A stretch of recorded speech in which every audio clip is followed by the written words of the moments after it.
And with Patti, same. I wanted to get on stage with her, and I got on stage, and she gives me a hug and she whispers in my ear, "Can you really sing?" I was like, "Do you swear to God you can sing?" I was like, "I swear to God I can sing, Patti." She goes, "Okay," and she sings, "Oh,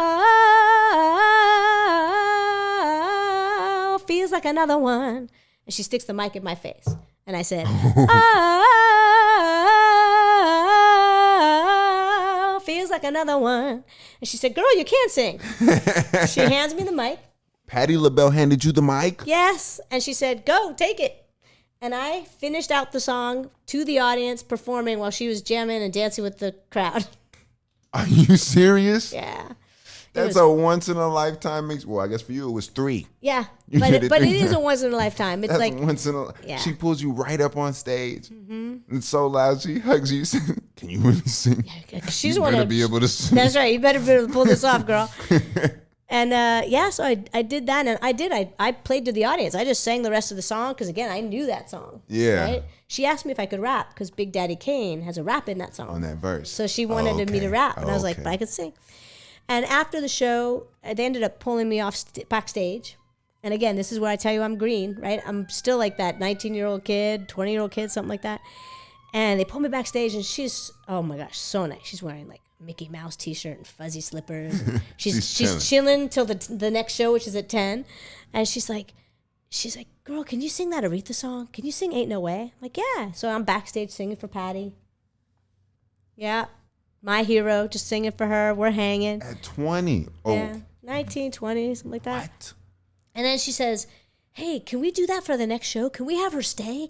And we'll just pull it off like I don't know you." Now, this is where I'm really green. I was like, "Oh, but I drove. I got to take my friends home." No way you... How foolish was that? Like, well, my friends are out there. Yeah, I'm not crying. I'm laughing so hard because I look back and go, "Oh, Wendy, you had so much to learn." But now realize there was no Uber back then. Yeah. I'm in Anaheim, so I'm like 45 minutes, an hour from home. And I'm a kid, so it's not like I'm like, "Oh, put it on the credit card," like, get whatever. But again, later or at this point in my life, in that situation, I would have been like, "I'll hitchhike home. I'll get on the bus with you. We'll figure it out." Yeah, exactly. My friends can take the car. Where are we going? That's right. That's right. Today, I would know that, but then that I is did insane. it. Isn't that funny? That's insane. But I'm not an idiot. She was on tour, so I bought a ticket to the next show in San Diego.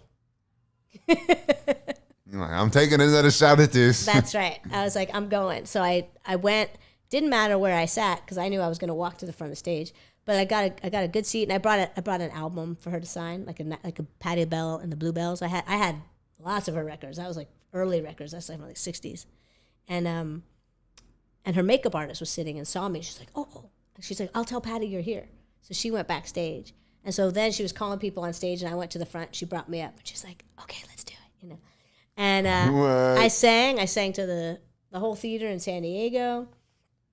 And I had a blast. And so she recognized you and everything. Yeah. What? You and Patti Labelle were locked in. Yeah, and of course, at this point, like I have a demo, and I was pursuing for her husband or her to manage me, to work with me. Like I'm pursuing that, and that didn't happen. But it led me to again, I took that risk. I loved being on stage. That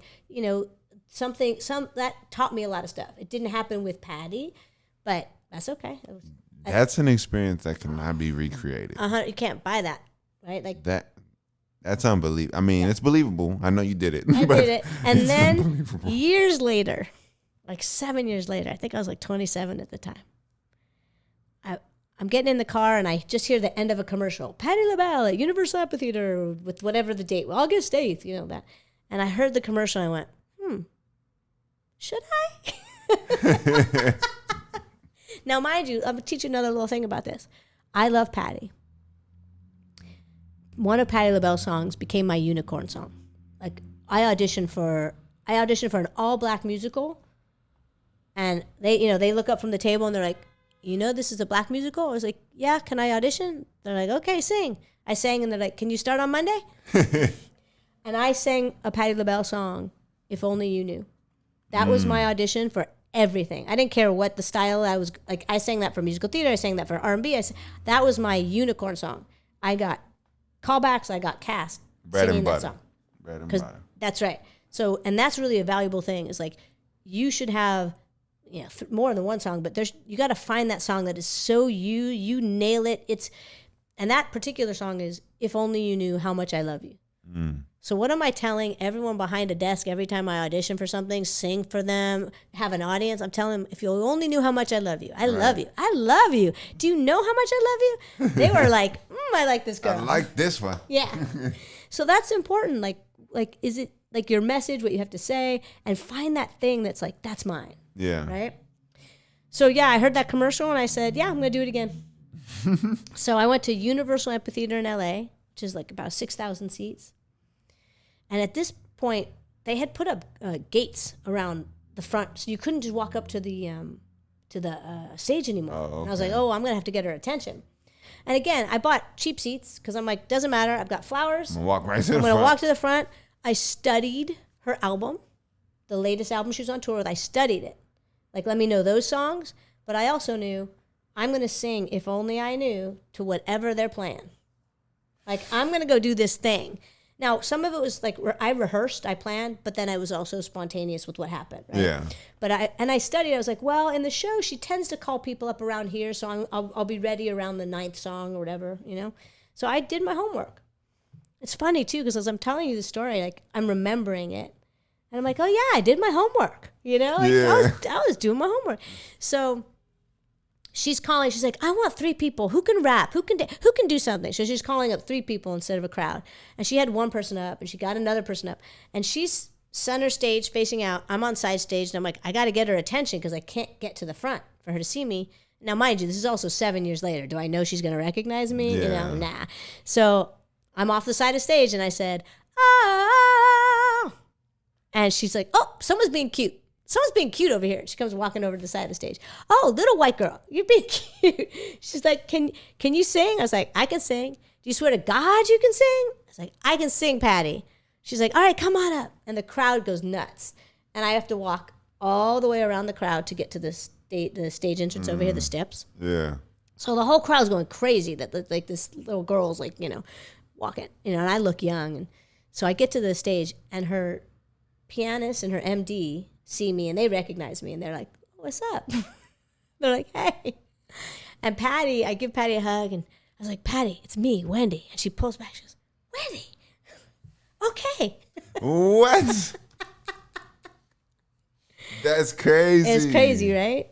Yeah, it's crazy. That is insane. Patti Labelle. I know. Miss Patti. One and only. When I tell you, like, today, I'm tearing up, like, my heart for Patti Labelle, because she's one of my idols, Yeah. Artists, singing. A lot of people. Oh, my for gosh. sure. She's worthy. Yeah, yeah. When I saw her perform,